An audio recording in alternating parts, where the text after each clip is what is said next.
บายดีพบกับข้าพเจ้าอีกแล้วExcite Graphic Designer เป็นนักสอนกราฟิกออนไลน์ผ่านทาง YouTube และ Facebook สำหรับคลิปมื้อนี้เราจะมานำเสนอในการสร้างโลโก้ 3D เพื่อประหยัดเวลาและความยาวของคลิปวิดีโอเรามาเริ่มสร้างกันเลยเนาะสำหรับในการสร้างเริ่มต้นในการเริ่มต้นแมนจะเดี๋ยวเอาตัวนี้ออกไปก่อนในการเริ่มต้นในการสร้างจะต้องสร้างเป็นเซฟสี่เหลี่ยมสามสี่เหลี่ยมขออภัยนำจะสร้างเป็นสามสี่เหลี่ยมประมาณความยาวกับประมาณนี้จากนั้นใส่เป็นสีฟ้าใส่เป็นสีฟ้าจะสร้างประมาณจะสร้างประมาณ8อันหรือว่า8ชิ้นส่วนวิธีการง่ายๆคือ Copy วิธีการ Copy คือกดปุ่ม Alternate ค้างไว้แล้วเอาเมาส์ไปติ๊กใส่วัตถุแล้วมันจะเกิดเป็นลูกศร2ลูกศรคือลูกศรสีขาวและสีดำนั่นเองเนาะมันจะหมายถึงว่า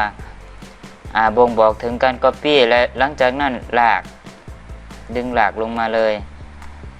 เบิ่งที่จุดสีเขียวเส้นสีเขียวมันจะเตือนบอกว่าเป็นจุดที่ครึ่งกันตรงกันเป๊ะๆเลยจากนั้นกด Ctrl D กด Ctrl D แล้วนับเบิ่ง2 4 6 7ยังอีกอันหนึ่ง Ctrl D อีกเทื่อหนึ่งจะครบเป็น8ชิ้นส่วนจากนั้นเพื่อความแน่ใจว่าในการจัดเรียงลำดับหรือว่าจัดระเบียบเพื่อความแน่ใจเฮามาเลือกเครื่องมือAlignถ้าผู้ใดบ่มีเครื่องมือAlignแม่นไปเปิดเอาที่จอขออภัยนำไปเปิดเอาที่เมนู Windows แล้วหาคำว่าAlignแล้วก็ไม้ติ๊กออกมาแล้วมันจะโชว์อยู่ในหน้าจอของเราเพื่อความละเอียดจากนั้นลากวัตถุทั้ง8ชิ้นส่วนกด Ctrl G เพื่อรวมกลุ่มขั้นตอนต่อไปคือการนำเอามาใส่ซิมโบลดึงหลากมาใส่ซิมโบลเลย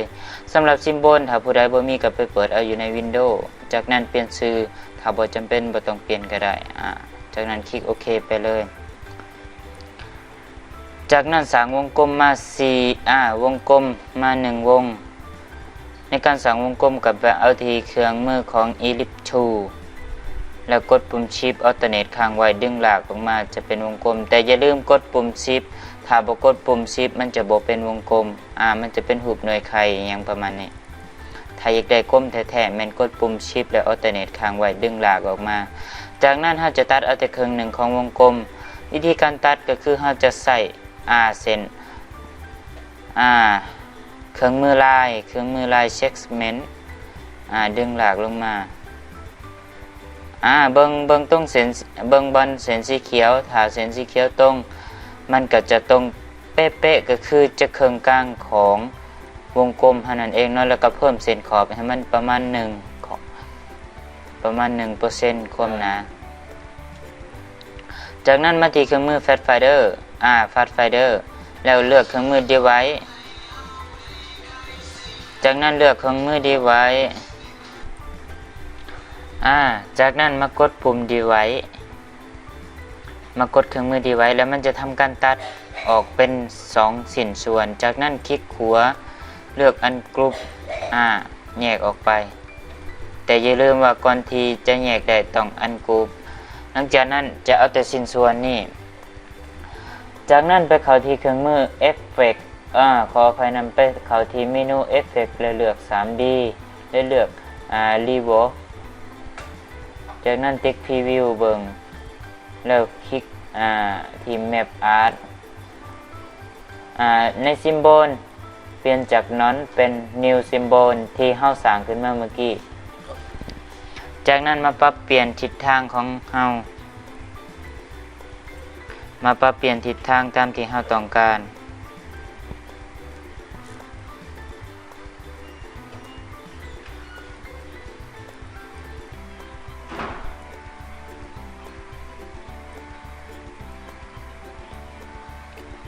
จะประมาณนี้ผู้ใดบ่เข้าใจก็เฮ็ดตามไปเลยเนาะ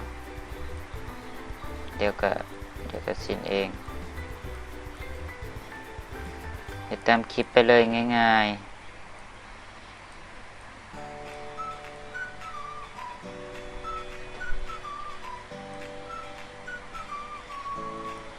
จากนั้นติ๊กที่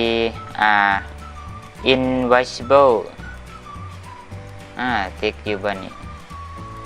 จากนั้นมาติ๊กที่change มันจะเบิ่งแบบมีมิตินิดนึง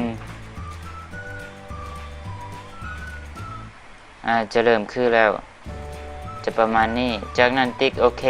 แต่อย่าลืมติ๊ก2เครื่องมือตัวนี้2ปุ่มตัวนี้แต่อย่าลืมไม้ติ๊กและพรีวิวติ๊กเบิ่งถ้าเฮาบ่ติ๊กพรีวิวมันก็จะบ่เห็นต้องติ๊กพรีวิวไปนำจากนั้นในการมุมมองของมันในการวิธีการมุมมองของมันแต่ที่จริงแล้วถ้าผู้ใดเรียนตามคลิปนี่แมนจะสามารถเปลี่ยนมุมมองได้ตามสะดวกสบายตามใจของผู้ที่มักเลยแต่นี่เพื่อเฮาอยากให้มันตรงกับคลิปที่เฮาเฮ็ดเป๊ะๆเลยเฮาจะตอนเฮาได้เฮ็ดทดสอบเฮาได้ชื่อไว้ว่าการหมุนองศาของมันจะประมาณใดเฮาก็ชื่อไว้แล้วก็มาพิมพ์ใส่แต่ที่จริงแล้วบ่จำเป็นจะต้องเป๊ะๆเบิดทุกอย่างก็ได้ขอแต่ว่าให้รู้วิธีการเฮ็ดการทำว่าที่ไปที่มามันมาจากไสประมาณนั้นจากนั้นคลิกโอเคจะได้จะเริ่มใกล้จะคือกันแล้วบ่คือกันเป๊ะก็บ่เป็นหยังเนาะขอแต่ใกล้เคียงขอเพียงแต่ว่าเฮารู้วิธีการสร้างการเฮ็ดของมันแม่นมาจากไสจากนั้นยังบ่จบมาที่เครื่องมือ Object และเลือก Expand สำหรับภาษาอังกฤษอ่านผิดอ่านถือขออภัยนำเพราะว่าเฮาบ่ชำนาญภาษาอังกฤษปานใดจากนั้นมาเลือก Expand ถ้าเฮาบ่ Expand มันก็เวลาเฮาย่อขยายมันจะบ่ย่อขยายตามเฮาแต่อันนี้เฮาได้ Expand เวลาย่อขยายมันก็จะย่อให้ได้ตามที่เฮาต้องการแต่อย่าลืมว่าต้องกด Expand นำสำหรับการสร้างโลโก้ 3D ขออภัยนำแป๊บหนึ่งลืม Company Name ก็คือชื่อของบริษัทหรือว่าชื่อขององค์กรที่เราต้องการจะใส่สำนี้ก็เป็นโลโก้ 3D แล้วก็แล้วแต่ว่าเราสิเอาประโยคไปใส่กับหยังเราอยากเอาไปใส่เป็นแบ็คกราวด์พื้นหลังก็ได้เป็นภาพเวกเตอร์แบ็คกราวด์พื้นหลังก็ได้ถ้าเราอยากเอามาเฮ็ดเป็นโลโก้ก็ได้แล้วแต่ที่เฮากำหนดไว้เองนะเนาะสำหรับโลโก้ 3D จบลงเพียงเท่านี้ถ้าหากว่าหมู่เพื่อนคนใดหรือว่าผู้ที่สนใจทั่วไปในการมีความหักในการสร้างกราฟิกบ่เข้าใจตัวใดหรือว่าขัดของตัวใดก็สามารถสอบถามได้ตามที่ข้อมูลที่อยู่เทิงหน้าจอขอขอบใจ